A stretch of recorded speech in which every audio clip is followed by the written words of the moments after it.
Hello students, here is Ashu Gupta, Assistant Professor. Again welcomes you all on the behalf of the Indraprasth Law College.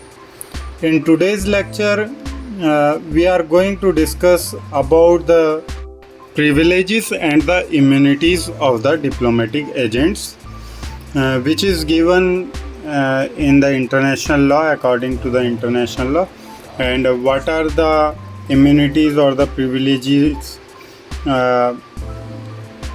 has been entertained or given to the diplomatic agents in any country.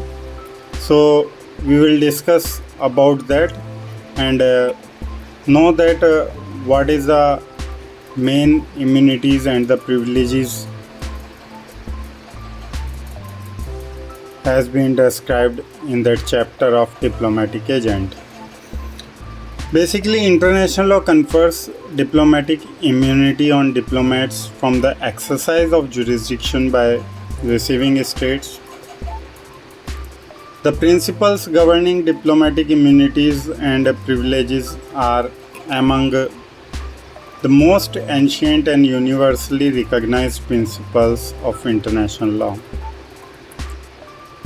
Different international jurists have divergent views as to the basis for giving immunities to the diplomatic agents, and their views led to the emergence of three important theories, which is the first one is extraterritorial theory, the second one is representational theory, and the third one is functional theory. First of all, understand about the extraterritorial theory, according to which this theory is also known as the fictional theory, according to which diplomatic agents are considered not be within the territorial jurisdiction of the state to which they are accredited, but to all times within that of the sending state. Extraterritorially of diplomatic agents means that though diplomats physically present upon the soil of the country to which they are accredited, but they remain for all purposes on the soil to which they represent. The second theory is representational theory, according to which diplomatic agents are regarded as personal representative of the sovereign of the sending state. Therefore, they are given the same degree of the privileges and rights which are given to the head of the sending state. And the third theory is functional theory. According to this theory, diplomatic agents are given immunities because of the nature of their functions. The duties which the diplomats perform are far from easy. In other words, their actions of duties are of typical or some special nature. They are allowed immunities from the legal and other limitation of the state to which they are accredited to effectively perform the task they are allotted.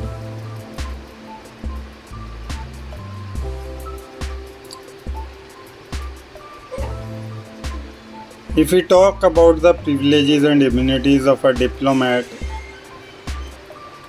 Vienna Convention on Diplomatic Relations of 1961 lays down the different rights and privileges which are granted to diplomatic agents. They are as inviolability of diplomatic agent means diplomatic agents are inviolable is a principle which is recognized in international law much before the adoption of the Convention of 1961. Article 29 of the Vienna Convention lays down that the person of a diplomatic agent shall be inviolable. He shall not be liable to any form of arrest or detention, and the receiving state shall treat him with all due respect and should take all appropriate to prevent an attack on his personal freedom and dignity.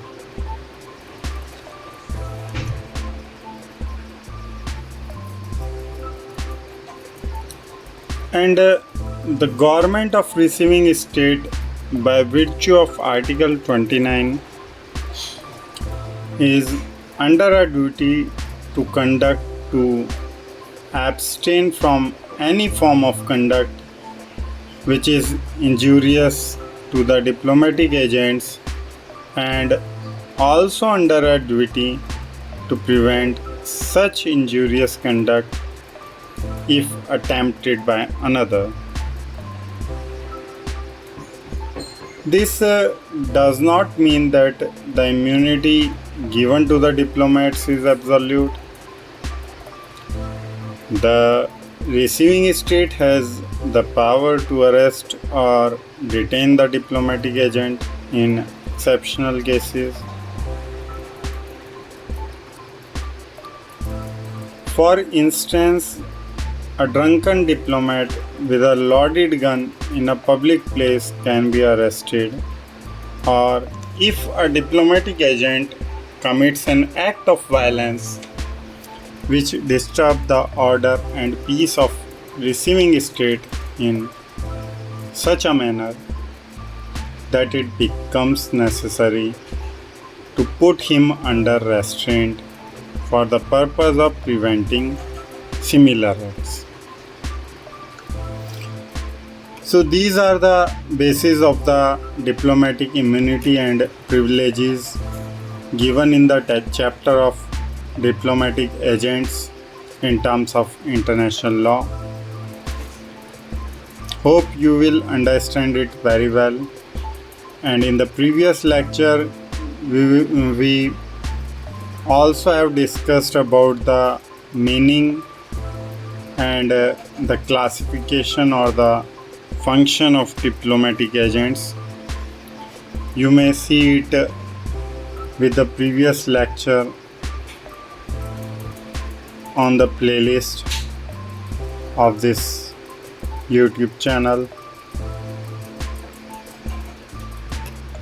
We will meet soon again with the next lecture and talk more about the piracy, what is the piracy, and will know about the treaties, which is also an important chapter in the preview of your examination, that is called as a treaties.